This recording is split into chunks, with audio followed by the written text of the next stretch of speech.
Des côtes sauvages, balayées par les flots et les vents.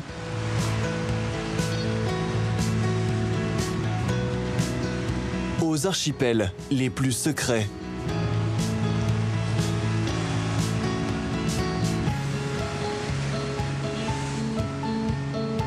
Des ports les plus discrets.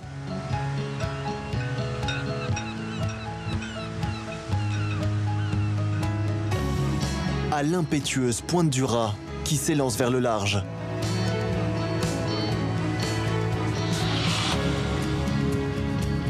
Le littoral du Finistère s'étire sur plus de 1200 km. C'est la proue de l'Europe. Au nord, une cité de caractère se dresse sur la côte, en face de la petite île de Bas. C'est Roscoff.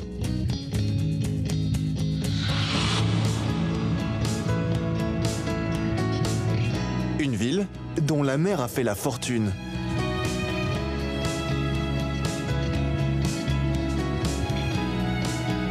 Grâce à une situation exceptionnelle, elle fut jusqu'à la Révolution française l'un des ports les plus prospères de l'Hexagone.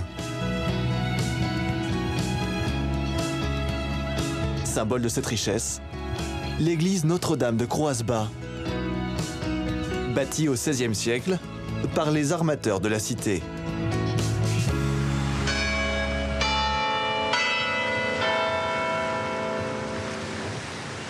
Il faut imaginer un commerce maritime déjà florissant dès la fin du Moyen-Âge. Alors, ce qui peut sembler surprenant, c'est qu'on n'avait pas encore d'installation portuaire. Mais nous avons la chance d'avoir en face l'île de Bas. Parce que nous sommes à l'abri des vents dominants du nord. Les bateaux venaient se mettre à l'abri dans ce chenal. Le premier havre de Roscoff, c'est vraiment le chenal de l'île de Bas. Les bateaux venaient, vous vous rendez compte, de Lituanie et d'Estonie, de Lettonie. Alors, qu'est-ce qui venait des pays baltiques? La graine de lin. Parce qu'on pensait que la graine de lin venant de ces pays du Nord donnait un lin beaucoup plus long, beaucoup plus beau pour avoir des belles toiles.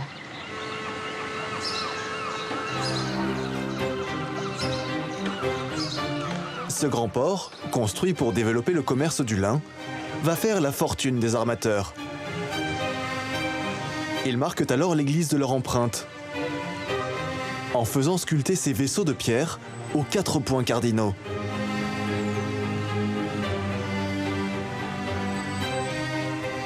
Et plus étonnant, pour dissuader la convoitise, ces canons de granit, pointés vers l'Angleterre. Ces marchands ont aussi légué à la ville des demeures à l'architecture singulière, comme celle-ci. Elle a tout ce qui est caractéristique de ces maisons de la fin 16e. Une entrée de cave, comme c'est une maison de marchand, toutes les marchandises entrées par cette entrée de cave sur rue. Elles sont généralement rez-de-chaussée, un étage et comble.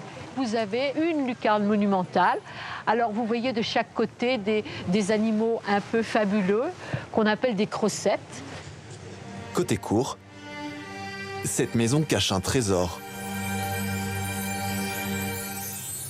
Nous arrivons dans la cour de cette maison de marchand avec ce qui a été pris pour un cloître par des visiteurs du 19e siècle, tant c'est beau, alors qu'en fait c'est une sorte de préau pour mettre à l'abri les marchandises qui venaient de toute l'Europe au 16e, 17e siècle. Et côté jardin, une autre surprise attend le visiteur.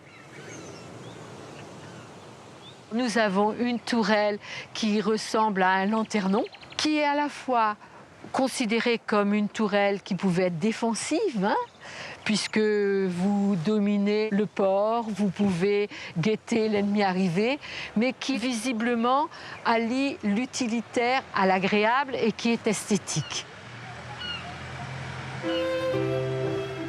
Mais à partir du 19e siècle, une autre histoire s'écrit à Roscoff. L'arrivée du train fait de la cité des armateurs une station balnéaire à la mode. On vient profiter de ses rivages et de son climat tempéré. Un médecin de Roscoff, Louis-Eugène Bagot, a alors l'idée de tester les bienfaits de l'eau de mer sur les rhumatismes.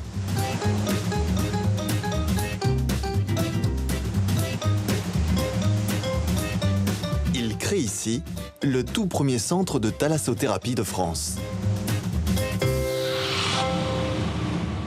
Il existe encore aujourd'hui. Comme la plage de Rockroom, où le docteur Bagot a inventé la technique du bagotage.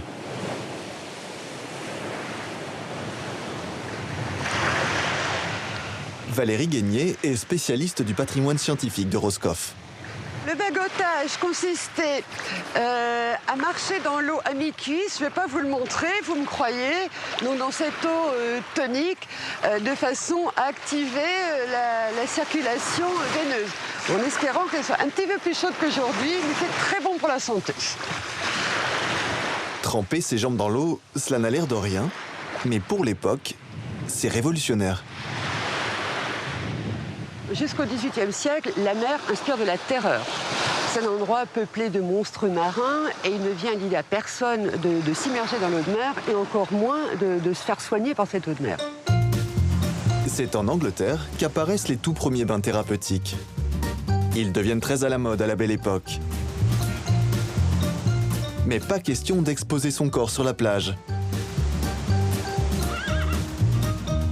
Pour entrer dans l'eau discrètement, on invente des cabines de bain montées sur roues et tractées par un cheval.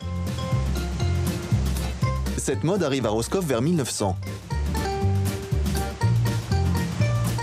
L'idée de génie du docteur Bagot est alors, au sein de son établissement, d'immerger ses patients dans des bacs d'eau de mer pour soulager leur rhumatisme. Il est révolutionnaire dans la mesure où c'est le premier au monde à penser à chauffer de l'eau de mer pour traiter les gens atteints de rhumatisme. Et c'est vraiment là la grande nouveauté et c'est vraiment en ça où le docteur Bagot est un pionnier dans la thalassothérapie telle qu'on l'entend aujourd'hui. À quelques centaines de mètres de la plage de Rockroom, à marée basse, une autre richesse de la mer se dévoile. Roscoff possède le plus grand champ d'algues d'Europe.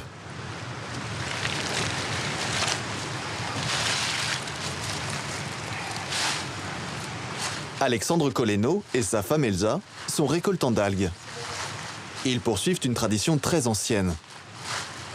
Le goémon a de tout temps été utilisé comme fertilisant. Mais Alexandre et Elsa, eux, font entrer les algues de Roscoff dans les assiettes. On dénombre à peu près 700 à 1000 espèces sur l'estran finistérien. C'est un des champs d'algues les plus riches d'Europe, si ce n'est le premier, et peut-être même au monde. Et après, dans l'alimentaire, on en travaille 6 sur une vingtaine d'espèces autorisées à la consommation en France. Tu vois, celle-là est beaucoup plus souple comparée à tout à l'heure. Même si elle reste encore trop épaisse. Ce jour-là, Arthur Perrand, un jeune chef étoilé de Roscoff, vient faire son marché. Mais tu vois, elle est trop épaisse, quoi. Moi, je la verrais bien un tapis sur un barbecue, tu vois, et cuire des choses dessus. Ouais. Des morceaux de poisson. Sur un barbecue ou une grillade, tu vois, ouais. Une plancha. Inspiré par les saveurs venues d'Asie, Arthur a ici l'embarras du choix. Kombu, haricots de mer, dulce et la plus célèbre, la nori. C'est une des plus recherchées pour le maki, le sushi. Et, comme là, même le rocher, ça reste vraiment très bon. On a un goût assez terreux, un goût de forêt, de champignons, beaucoup plus que sur les autres. Ouais. Une grande partie des algues est comestible, et parfois même les plus inattendues. Alors ça, en fait, voilà, c'est l'algue verte qui se rapproche de la salade, qu'on connaît tous, qui est souvent un peu pointée du doigt pour ce qu'on connaît, les phénomènes de marée verte. Sauf que c'est une des algues qui, en termes de propriété, est peut-être une des plus riches. Par exemple, 25 grammes de cette algue-là, ça équivaut à peu près, en termes de protéines, à ce que peut apporter un steak de 300 grammes. En termes de vitamines aussi, c'est équivalent de 3 oranges pressées. Enfin, c'est vraiment très très riche. L'algue verte est pourtant réputée toxique. Quand elle est sur le caillou il n'y a aucun problème. Le problème, c'est une fois qu'elle est décrochée et qu'elle va se retrouver concentrée à certains endroits et qu'elle va rentrer en décomposition une fois qu'elle est plus baignée par l'eau. Et là, ça peut devenir problématique. Mais dans l'état actuel, moi j'en mange, il n'y a aucun souci. Elle est délicieuse. Dans son restaurant du centre de Roscoff, Voilà notre pêche d'hier, la dulce fraîche, Arthur Perrand ne cesse d'innover. laitue de mer, et du kombu royal, kombu breton. On n'est pas sûr de s'en servir aujourd'hui. Avec ses drôles de légumes, il tente un nouveau plat. Là donc on va poêler le rouget, c'est juste un aller-retour. Un rouget barbet, assaisonné d'un émincé d'algues, Ça donne du peps au plat. avec une sauce à l'algue, Les algues fraîches qui vont venir infuser cette réduction. et pour accompagner le tout, des chips d'algues bien sûr. Et on va cuire ça dans un sirop, de l'eau et du sucre pour en retirer vraiment des chips très croustillantes.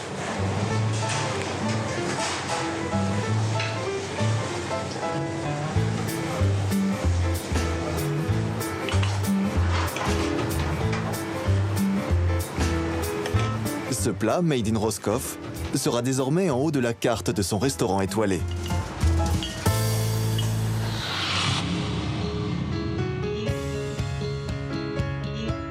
Nous quittons Roscoff en mettant le cap à l'ouest, vers une partie du Finistère où la mer s'invite à l'intérieur des terres. C'est le pays des abers. Les abers sont ces entailles profondes qui donnent son identité à cette partie du littoral. Une curiosité géologique apparue il y a 120 000 ans.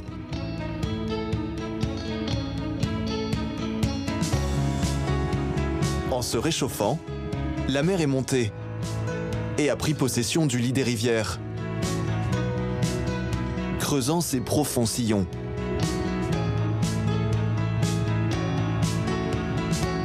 La Berbenois est l'un des plus longs.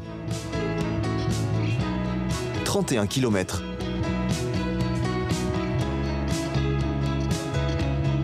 On pourrait croire qu'il s'agit d'un fleuve, et pourtant, c'est encore la mer.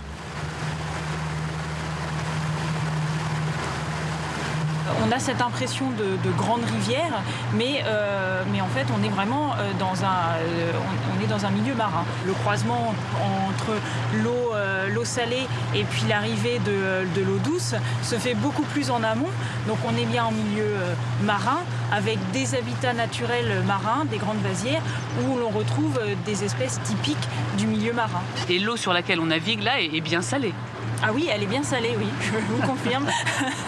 On pourrait peut-être la goûter, mais là non. Mais oui. Myriam Diascorn est chargée de la protection de la faune et de la flore de ces fjords bretons, dont l'aspect change au fil de l'eau. Petit à petit, cet aber-là s'agrandit pour s'ouvrir complètement vers la mer. Donc là, on a aussi des bateaux qui viennent mouiller ici, puisque c'est un endroit qui reste protégé encore des vents, des houles. Donc là, on a une grande zone de mouillage. Après, en hiver, en général, les personnes ne les laissent pas dans la berre, puisqu'on a quand même l'effet de la mer dans la berre. On a quand même les houles qui rentrent en hiver. On a quand même des tempêtes aussi sur le secteur. Donc il y a quand même du mouvement en hiver. Un peu plus loin, la Berbenois s'élargit à nouveau pour s'ouvrir sur la Manche.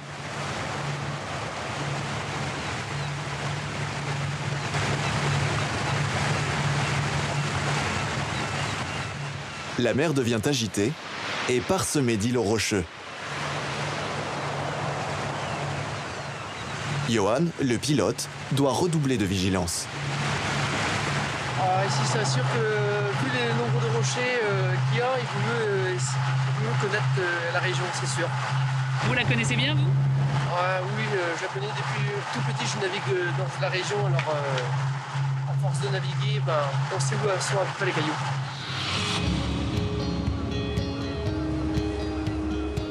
Nous quittons le pays des abers pour aller encore plus à l'ouest.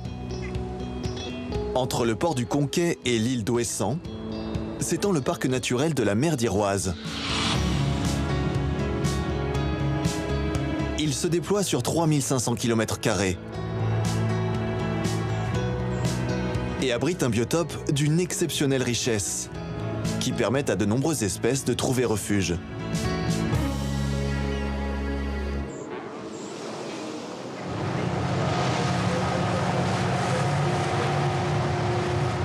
Yanis Turpin est agent du parc. Ce matin, sa mission est de repérer un mammifère marin qui fréquente ces eaux depuis plusieurs années. Quand la mer elle est un petit peu agitée comme ça, c'est pas évident de voir les tout petits ailerons quand ils sont pas en train de jouer, de sauter. Quand c'est comme ça, on voit des dauphins partout. Chaque petite vague est un dauphin, donc faut avoir un petit peu l'œil, ouais. On va les trouver. Pour le moment, le grand dauphin ne se montre pas.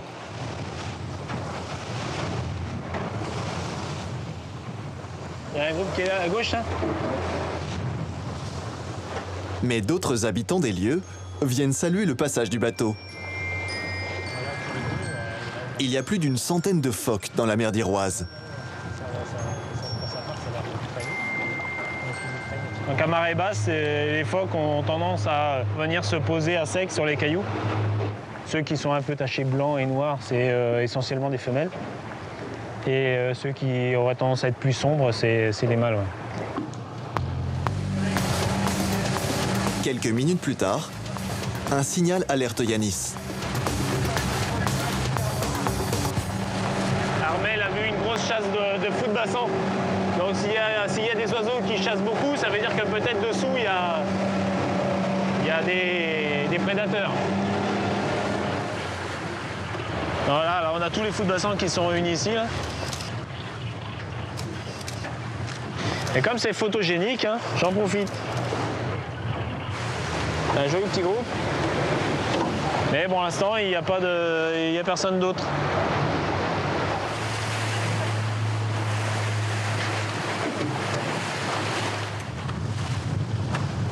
Yanis doit s'armer de patience.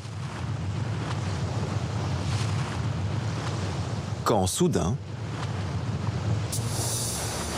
Et ils arrivent là. Ah, ils sont sur nous là. Et ils sont devant le bateau.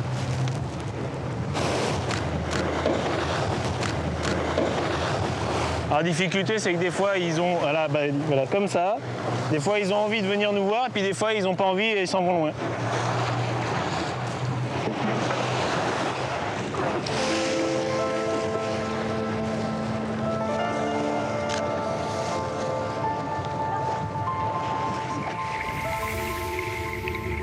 Depuis 15 ans, la population des grands dauphins a doublé dans le parc. Aujourd'hui, la colonie compte une centaine d'individus. Leur présence indique la bonne santé du biotope.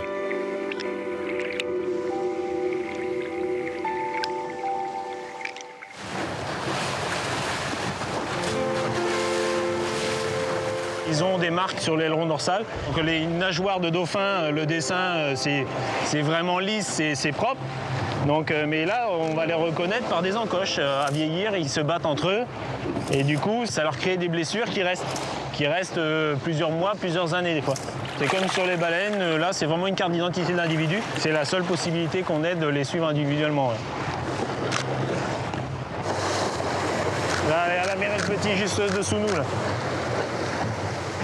Ah, il y a un bébé. On les voit dans la vague. Alors quand c'est le bon moment, là, qu'ils viennent spontanément au bateau et puis qu'ils s'éclatent comme des fous autour du bateau, là, c'est superbe. C'est un beau spectacle. C'est un endroit magnifique, c'est un métier assez sympa aussi. Donc, je sais que je fais des envieux, donc je vais pas me plaindre. Ah, c'est beau, ouais.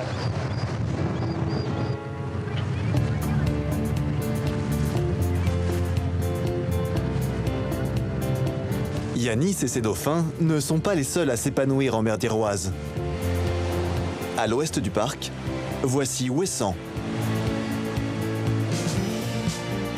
À 20 km des côtes du Finistère, elle est la plus occidentale des îles bretonnes.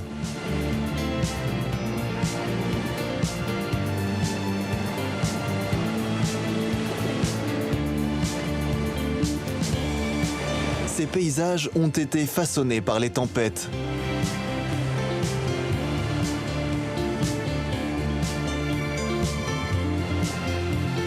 Cette nature tourmentée est le refuge d'une espèce menacée sur le continent.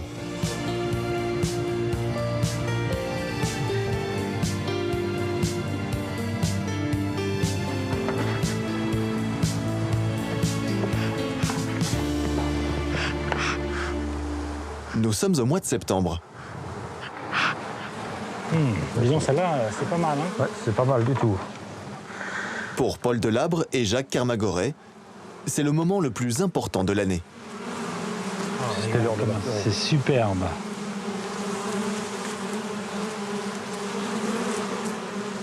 Belle récolte en perspective. Ce miel est fabriqué par une espèce très singulière, l'abeille noire d'Ouessant. On la reconnaît à sa pilosité foncée qui lui permet de capter les rayons du soleil et ainsi de sortir par des basses températures. Ce sont des petits poils noirs qui recouvrent le corps de l'abeille et qui la protègent du froid. Elles ont aussi des musculatures alaires plus développées à cause du vent. Vous avez vu qu'il y a toujours du vent ici. Les abeilles partent vent debout pour aller chercher le pollen et vont revenir avec leur charge vent arrière, de façon à bénéficier du vent pour moins forcer justement dans leur retour. Cette abeille, si bien adaptée à son milieu, est une rescapée. Mystérieusement disparue au XIXe siècle, elle a été réintroduite sur l'île dans les années 80, avec succès. Les 20 km qui nous séparent du continent ne permettent pas à l'abeille de traverser naturellement. Ici, elles ne peuvent que se plaire parce qu'on voit bien la diversité de la flore. Alors, donc là, on a à cette époque-ci la bruyère calune qui est en fleurs. On a la jonle-gale qui commence à fleurir. La jonle-gale, c'est une fleur endémique du massif armoricain. Il n'y a aucune intrusion de pesticides, pas de maladie, pas de frelons asiatiques pour l'instant. Donc elles sont en quelque sorte dans un paradis. Direction à présent le laboratoire, à l'est de l'île. C'est ici que l'on va extraire le miel. Oui, il est bien parfumé, là, dis donc. Ouais. C'est quand on le désopercule comme ça qu'on embaume toute la pièce, en fait. Les abeilles ferment les alvéoles avec une pellicule de cire, de façon à ce que le miel ne reprenne pas l'humidité pendant l'hiver et que le miel se conserve.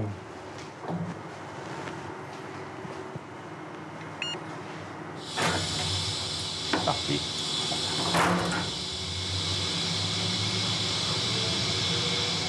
En quelques minutes, le fruit du travail des abeilles est prêt pour la dégustation.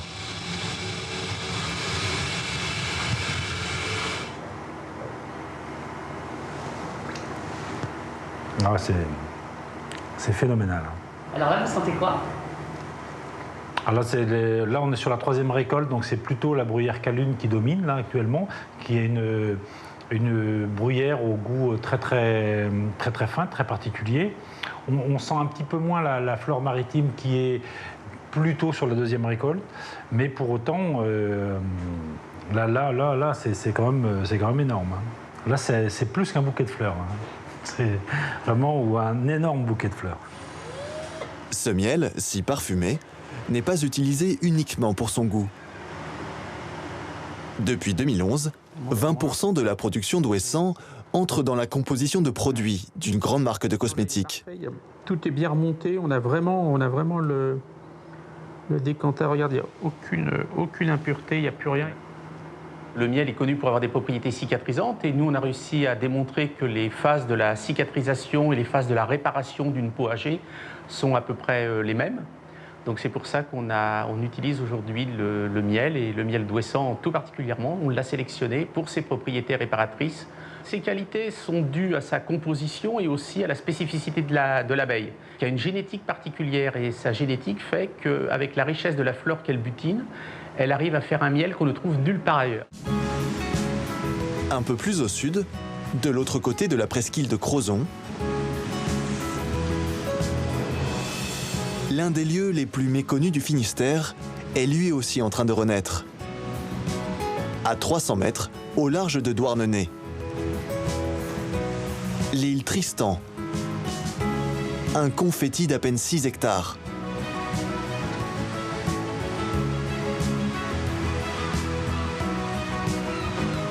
Longtemps privée, cette île a été rachetée par le Conservatoire du Littoral, qui œuvre depuis 20 ans pour la préserver.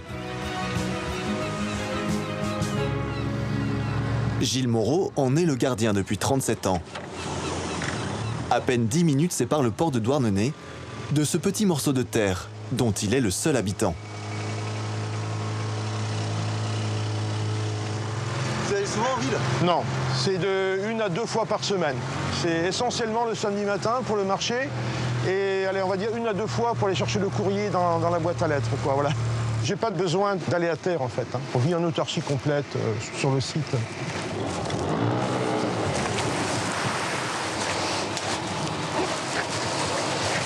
Gilles habite dans les dépendances de cette maison de maître qui est en train d'être restaurée. Au début du XXe siècle, elle appartenait à l'un des couples les plus influents de Paris. Jacques Richepin et Cora Laparcerie. Dans les années 20, cette comédienne très en vue dirige le théâtre de la Renaissance. Lors de ses vacances sur l'île Tristan, le couple invite le tout Paris pour de grandioses réceptions. Luxe inouï pour l'époque, un hydravion transporte les invités depuis la capitale. Mais après la Seconde Guerre mondiale, la fête est finie. L'île tombe peu à peu dans l'oubli.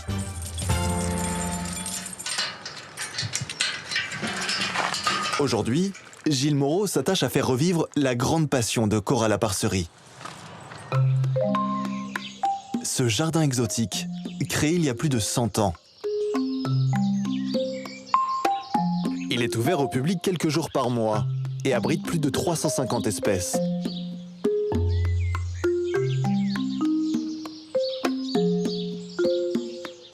Comme cette rhubarbe géante du Brésil. C'est un Gunera, c'est énorme. Alors les feuilles peuvent atteindre 3 mètres de diamètre. C'est assez impressionnant. Mais de toutes les essences que vous avez autour de vous, que ce soit la myrte, elle vient du Chili également. L'araucaria, ici, Araucaria araucana, il nous vient aussi de toute la chaîne des Andes. Ceux-là, ce sont les plus vieux de l'île, à peu près, ils ont entre 115 et 117 ans. Cora Laparcerie Richepin faisait beaucoup de voyages. Et donc, elle a ramené des essences, justement, et c'est elle qui a dessiné et créé ce jardin. Juste à côté du jardin, ces arbres, eux aussi, ont été plantés au début du XXe siècle pour satisfaire une autre fantaisie de la propriétaire.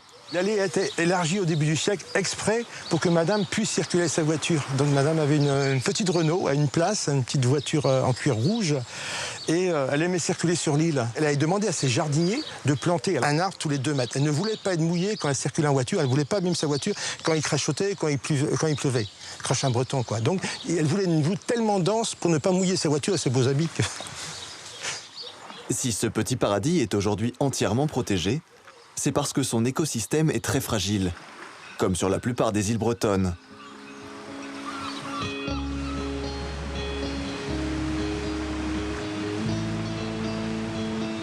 À l'ouest de l'île Tristan, les côtes se font à nouveau beaucoup plus sauvages.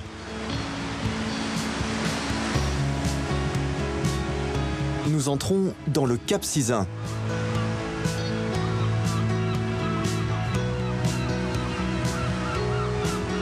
Qui s'étire sur plus de 12 km.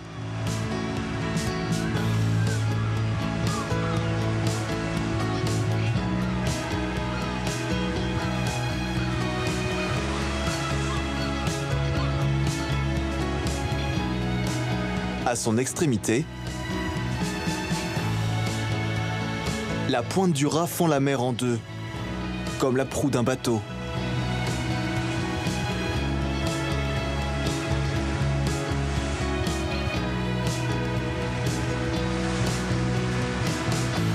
fois passé cette pointe, un autre Finistère se dévoile.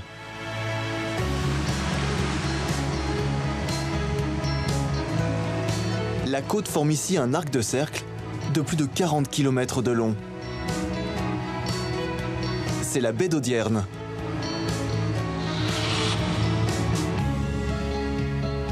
Entre la pointe du Raz et la pointe de Pinmar, cette baie s'étend tout le long du pays bigoudin.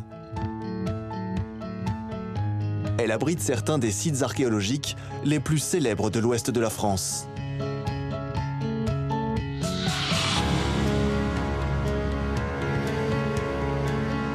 Comme la pointe de la Torche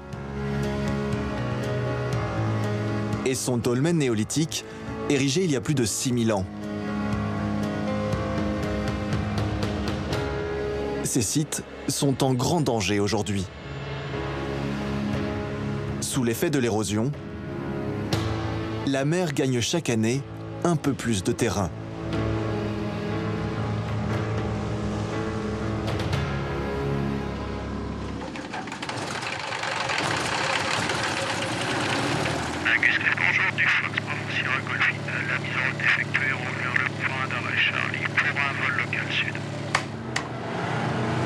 Chloé Martin est archéologue. Elle répertorie tous les sites menacés du pays bigoudin.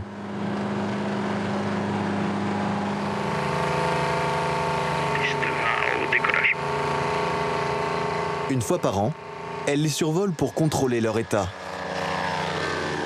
Première étape, au-dessus de la rivière de Pont-l'Abbé. En fait, il est au niveau de la rivière.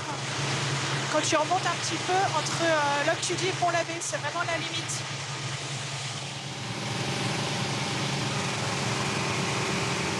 Là, on va aller voir un menhir qui se trouve en fait actuellement immergé à marée haute, qui évidemment n'était pas dans l'eau à l'origine, qui était vraiment sur terre.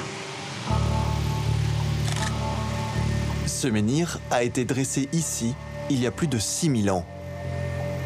Il se trouvait alors dans un champ, à plus de 2 km de la côte.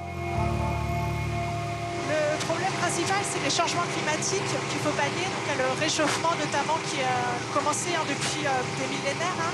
Et le problème du réchauffement climatique, c'est la montée du niveau marin. Et donc les sites qui n'étaient pas sur les littorales mais qui étaient sur des côtes un peu plus basses se retrouvaient noyés en fait. Il faut surveiller tous ces sites pour recueillir toutes les informations scientifiques et archéologiques avant qu'elles disparaissent, puisque la plupart de ces sites sont voués à disparaître sur le long terme.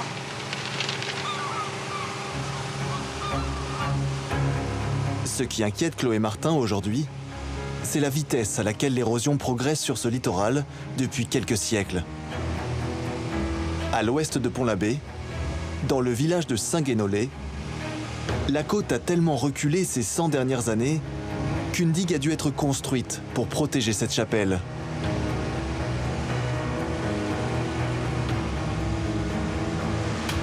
Autre exemple, dans la baie d'Audierne. Ces bunkers, bâtis derrière les dunes pendant la Seconde Guerre mondiale, sont aujourd'hui fouettés par les vagues.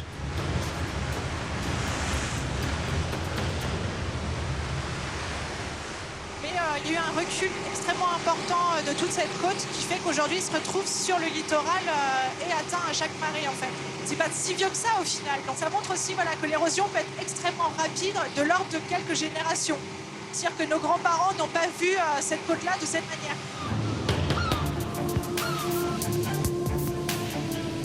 Plus au sud, voici la pointe de Pinmar, qui recèle un autre emblème du Finistère.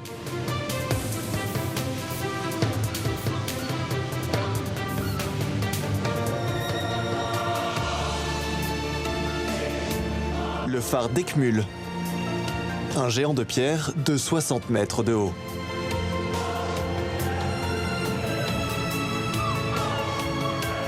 Construit au XIXe siècle,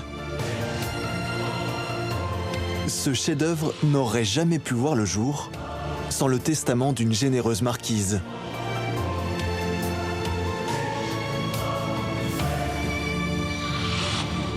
Adélaïde de Bloqueville.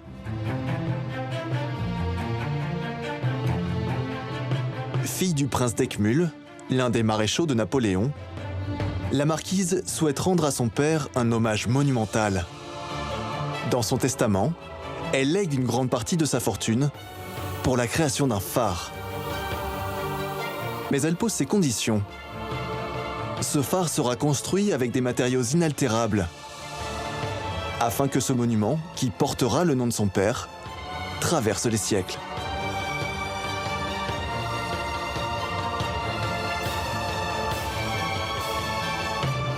Érigé en 1897, ce phare est aujourd'hui l'un des plus luxueux de France.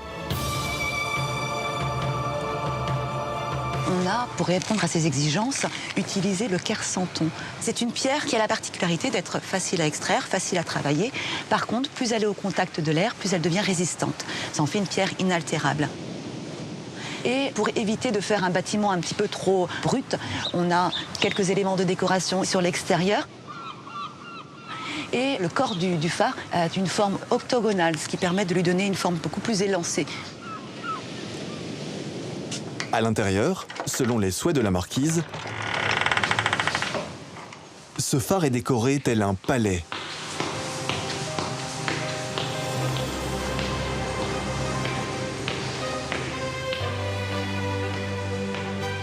Avec son plafond en marbre,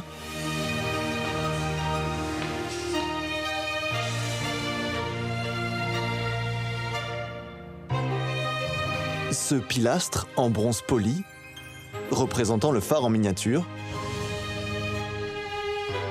ou encore cette rampe en bronze ouvragé de 70 mètres de long.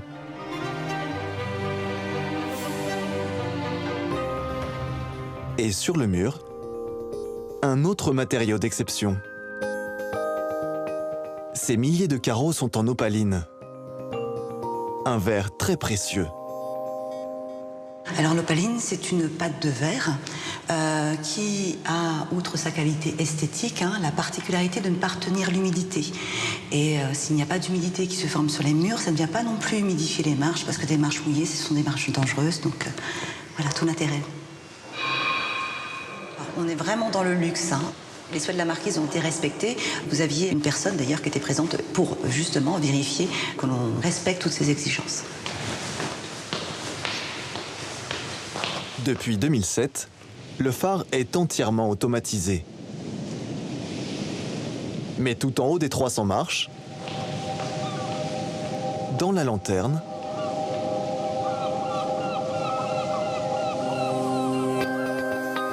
rien n'a changé depuis le 19e siècle. Ces optiques d'origine fonctionnent toujours selon le système mis au point il y a plus de 100 ans. À l'époque, le faisceau du phare d'Eckmühl était le plus puissant de France. C'est un phare qui était visible à plus de 50 km et dans les meilleures conditions, on pouvait voir son éclat jusqu'à 100 km. Il a été par la suite détrôné par le phare de Créache qui se trouve à Ouessant, mais ça a été quand même une innovation technique très importante à l'époque.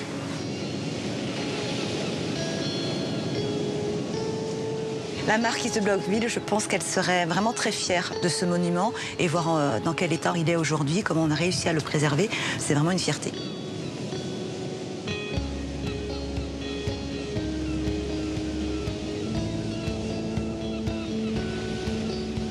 Quittons le pays bigoudin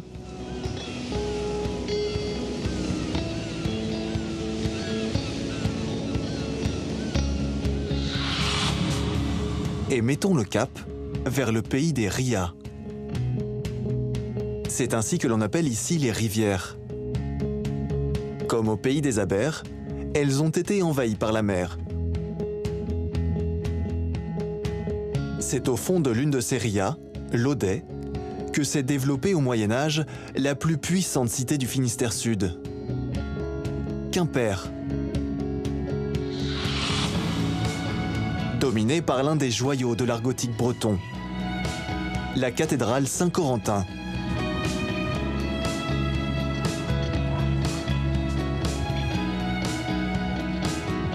Achevée au XIXe siècle, après 600 ans de travaux.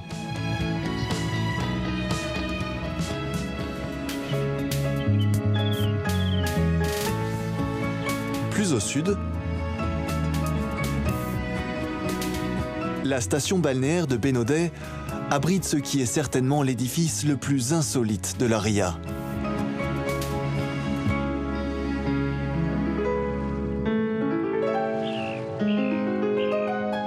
La villa Ker Magdalena, construite dans les années 20, tel un navire surplombant la rivière.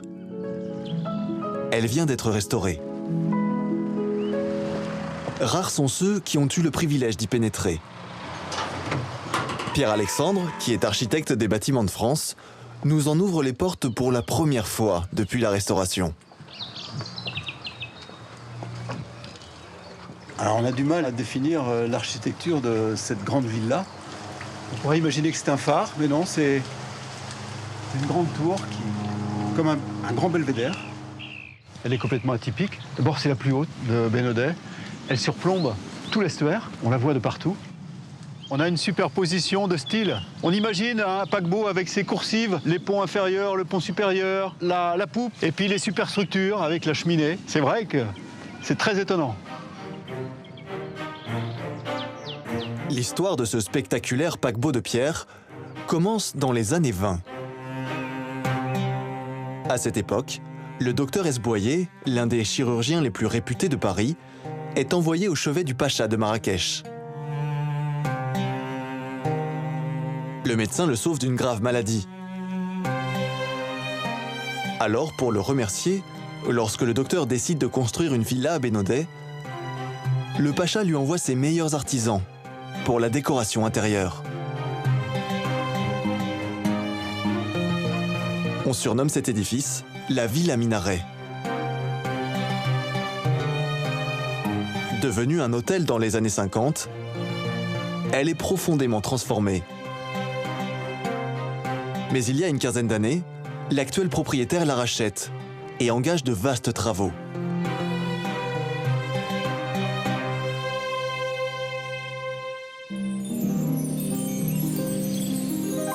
Aujourd'hui, la villa a retrouvé tout son éclat.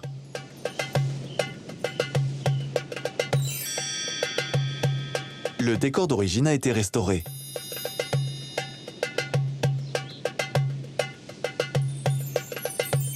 On se croirait presque dans un palais des mille et une nuits.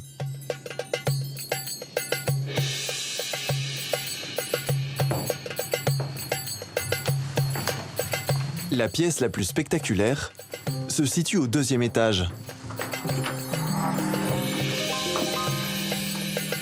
Voici la chambre du pacha.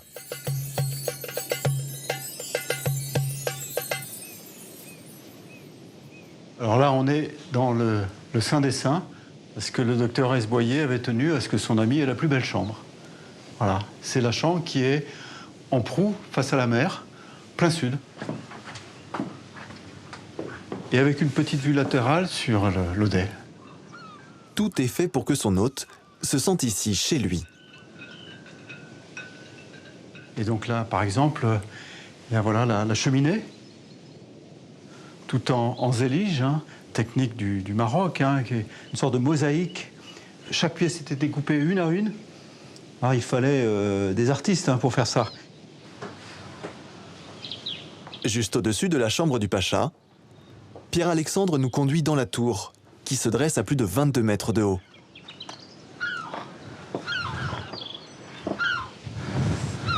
Alors là, c'est magique. C'est une vue à 360 degrés. C'est la plus belle vue de Bénodet. Ah oui. Et on comprend pourquoi le docteur Esboyer avait demandé à son architecte de surélever la tour. Il l'a fait surélever par 2 fois. Il la trouvait pas assez haute. Donc il y a une première surélévation et une deuxième.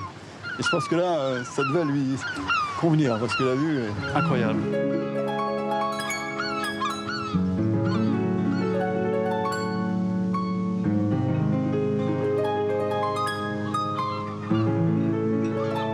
À une vingtaine de kilomètres de là, on dit que la rivière Audet a une petite sœur, l'Avenne. Une ria plus sauvage, qui s'étend sur une dizaine de kilomètres, jusqu'au village de Pont-Aven. Depuis le 19e siècle, on l'appelle la Cité des peintres.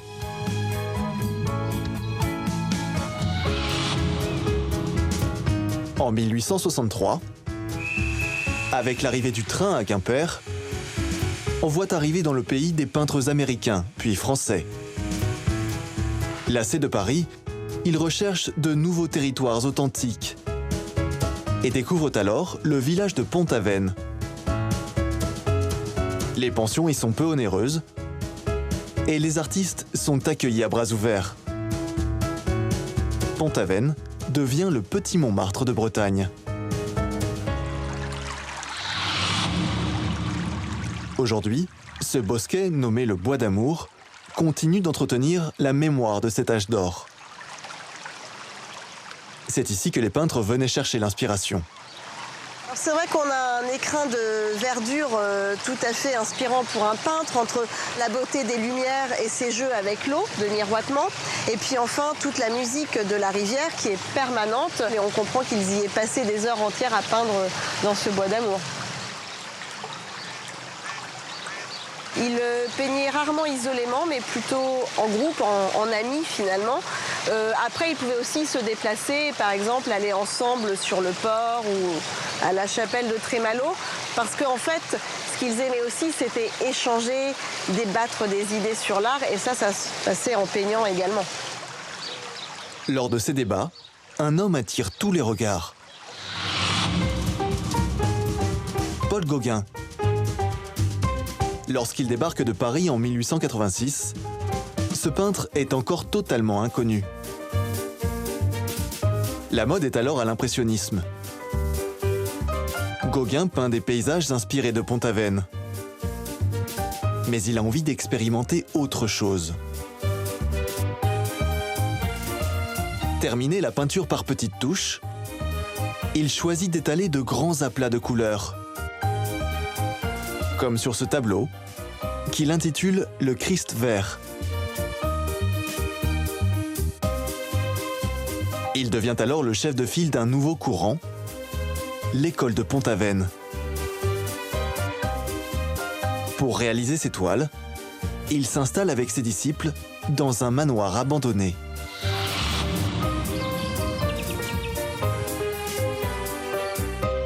Cent ans plus tard, ce manoir existe encore. Son propriétaire a conservé l'atelier de Gauguin. Vous voyez, c'est un lieu qui n'a, sur le plan architectural, rien de spécial. Par contre, il est rempli d'émotions. Il est plein d'émotions parce que vous y voyez ici donc, la présence de dizaines et de dizaines de peintres qui ont quasiment tous été connus, très connus, qui ont fait des œuvres assez insensées, superbes. Je parle de Gauguin, mais je pourrais parler tout un tas d'autres peintres qui sont venus et avant lui et après lui. Donc il y a eu ici donc, beaucoup d'émotions, beaucoup de créations. Et cet atelier, tel que vous le voyez, donc il est resté, on peut dire, dans son jus. Sur les murs, on devine encore quelques esquisses. Ne me demandez pas de qui est ce petit pêcheur. Ils l'ont tous fait, qui s'appelle Gauguin, depuis Godot, qui a amené Gauguin ici en 1886 pour la première fois. Ils peignaient tous ce genre de petites choses. Cette petite vieille qui avec un sourire malicieux qui est là aussi. Beaucoup ont peint ce genre de peinture aussi, si vous voulez. Donc je préfère presque les laisser comme ça. Laisser un peu de mystère derrière tout ça. Non loin de l'atelier, d'autres lieux de Pont-Aven sont eux aussi encore très marqués par l'empreinte de Gauguin. Comme ce calvaire, dont il s'est inspiré pour son tableau, le Christ vert.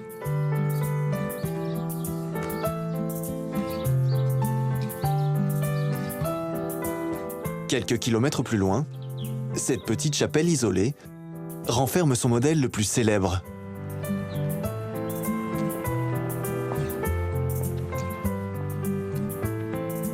Ce Christ en croix, que l'on retrouve dans l'un de ses plus grands chefs-d'œuvre, le Christ jaune, un tableau révolutionnaire pour l'époque. Plutôt que de représenter le Christ tel qu'il le voit au sein même de la chapelle, eh bien, il fait le choix de le camper dans une nature sans doute vue, mais qu'il assemble, qu'il rapporte à l'arrière-plan du Christ. C'est vrai qu'aujourd'hui, dans l'art contemporain, on voit beaucoup d'artistes qui osent des assemblages improbables même, alors que du temps de Gauguin, ça ne se faisait juste pas du tout. Donc ça explique pourquoi ces œuvres, à l'époque, sont très peu comprises et aussi refusées par le clergé. Il a fait pourtant beaucoup d'œuvres à caractère religieux, mais aucune n'a été retenue pour une église. Or, c'était le vœu premier de Gauguin. Aujourd'hui, ce tableau est conservé au musée de Buffalo, aux États-Unis. On trouve dans de nombreux musées aux États-Unis, au Japon, un département, École de Pont-Aven, avec des artistes de ce mouvement. C'est vraiment Gauguin qui, avec ses tableaux, ses représentations, a fait connaître l'image de Pont-Aven un peu partout dans le monde.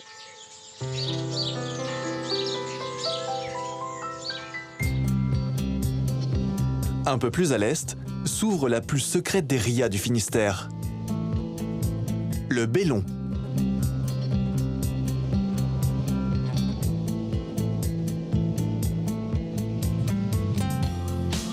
C'est la dernière étape de notre voyage.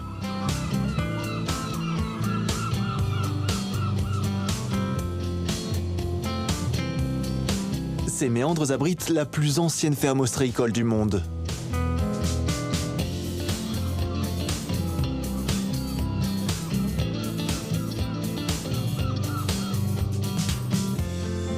Les huîtrières du château de Bellon.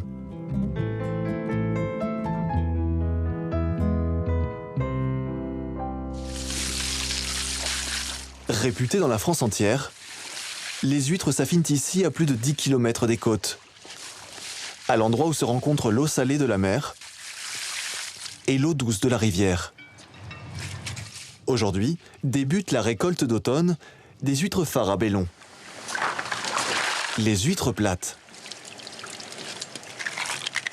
Elle est beaucoup plus fragile et du coup, il y a des gros problèmes de mortalité, mais on continue à en faire, notamment dans la Bellon, parce que c'est l'huître, ce qu'on appelle l'huître française, c'est vraiment l'huître qu'on mangeait au XVIIIe siècle et dans l'Antiquité sur les côtes bretonnes. C'est pour Anne, la première. C'est vrai qu'elles sont toujours meilleures face à la vue. La marée a recouvert les parcs.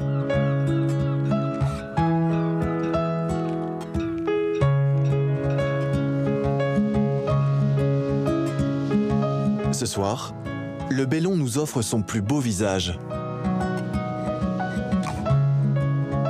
Et c'est tout le Finistère qui brille de mille feux. Comme si cette terre de bout du monde voulait un peu plus renforcer sa légende.